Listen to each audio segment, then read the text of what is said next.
We still have a little while until Liverpool are back in action, but that doesn't stop the news coming out of Anfield. In today's video, we'll discuss all the latest Liverpool news from the last 24 hours. There is so much to cover in today's video. And hello everybody, welcome back to the channel guys, I hope you're all well. Before we do get into today's video, as always, please do smash that like button and subscribe to the channel for daily Liverpool content. Fans have been given an even closer look at the leaked design for next season's away kit, and this one appears to have gone down well. It may still be January, but kit leaks are never in short supply in the modern day, and fans are usually provided with sneak peeks well in advance of release. The home shirt for the 24-25 was seen in a video that went viral only last week, and the black away strip has now got the same treatment. Supporters were divided over the designs of the home kit, but the latest offerings has been unanimously welcomed online. Earlier this month, we were treated to reliable leaks of the shirt the Reds will wear on the road next season, with footy headlines providing us with numerous images of what to expect. Now a video circulating on X has brought the kit to life even more, showcasing what the design will look like up close. Liverpool looks set to wear an almost completely black shirt with a hint of turquoise on the end of the sleeves, a design which provides something of a flashback to the title-winning offering of 2019-20. If it brings anything like the success we managed during that campaign, that would certainly suit us. The logos will be off-white and the full package is likely to sell well in shops. That's if the initial reaction on the internet is anything to go by. Liverpool's next away kit is expected to be released officially in July. It is perhaps because Liverpool's January transfer window is expected to be so quiet that attentions are already turning to the summer. With a raft of players set to return from injury this month, the Reds believe they are sufficiently equipped to keep their push for the trophies on track until May. And so plans for further tweaks to Jurgen Klopp's squad may have to wait until the end of the season. But that hasn't stopped speculation regarding who might arrive next emerging, and as ever it is the links to attackers that have most excited supporters. The latest came this week when it was claimed that Liverpool are preparing to battle rivals Manchester United for the signature of Crystal Palace star Michael Osley. This report quickly followed on from a suggestion that Leeds' Crysencio Summerfield is also being watched, leading to a conscious forming among supporters that the Reds will be in the market for a winger in the summer. Unfortunately, as ever, the situation is slightly more complex than that. As a starting point, it is worth noting that both players are firmly on the radar of the club's scouting network. Oliseh is still just 22, was liked by recruitment staff during his time at Reading, and has taken up the mantle of being Palace's best player since seamlessly adapting to the Premier League.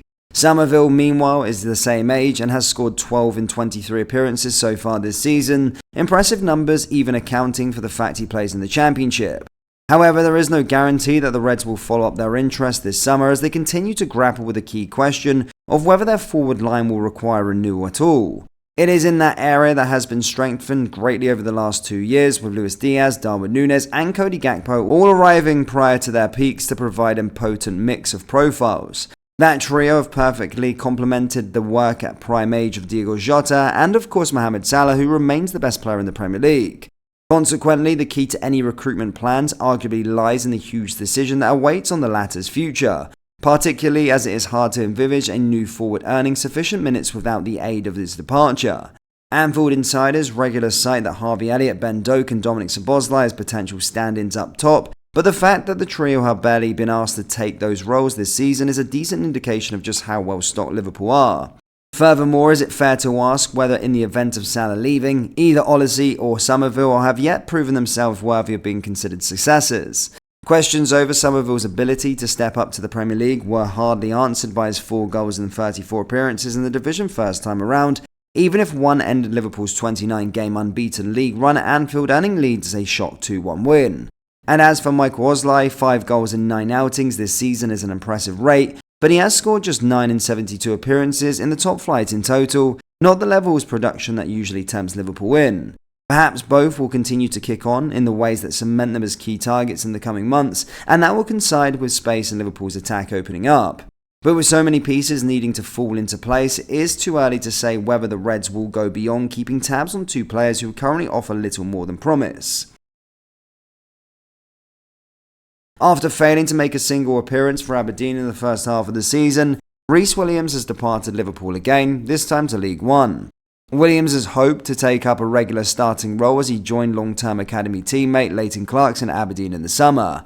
but early injury issues set him back, and unfortunately he struggled to break through under manager Barry Robson. He never even made the matchday squad over 22 games in the Scottish Premiership, while he was an unused substitute in 7 European fixtures. Recalled this month with no first-team experience gained, Williams initially returned to training with Liverpool's under-21s as the club sought a new loan club. It is now confirmed that the 22-year-old will spend the rest of the season with Port Vale, who are currently 15th in League One. Manager Andy Crosby said, "I am absolutely delighted to welcome Reece to Vale Park. He comes into the squad and instantly enhances our defensive options with the quality that he possesses. And as a person, I am sure that he will prove to be a popular figure off of the pitch too, with his personality, drive and desire to become the very best version of himself."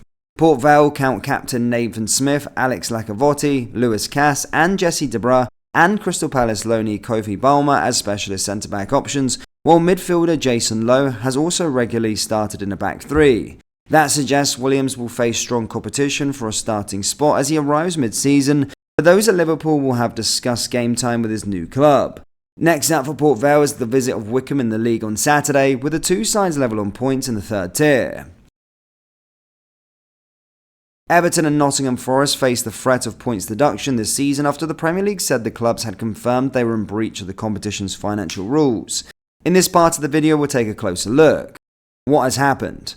The Premier League says Everton and Forest have confirmed to it that they are in breach of the competition's profitability and sustainability rules, having incurred losses above permitted levels for the assessment period up to the end of last season. Independent commissions will now be appointed to determine the appropriate sanctions, the league said in a statement on Monday afternoon. What are the PSR? The intention of those regulations is to ensure clubs are ran sustainably. They have been in place for over a decade. Clubs are in breach of PSR if their losses over the assessment period, usually 3 seasons, but in this case 2022, 2023, 21-22, and an average of the 2 COVID-effective seasons before that exceed £105 million. Losses related to investment in infrastructure, spending and other areas such as youth and women's football are added back and not included within the calculation of loss. Forest's maximum permitted loss was £61 million, with the threshold reduced by £22 million for each season that they were in the Championship during the assessment period.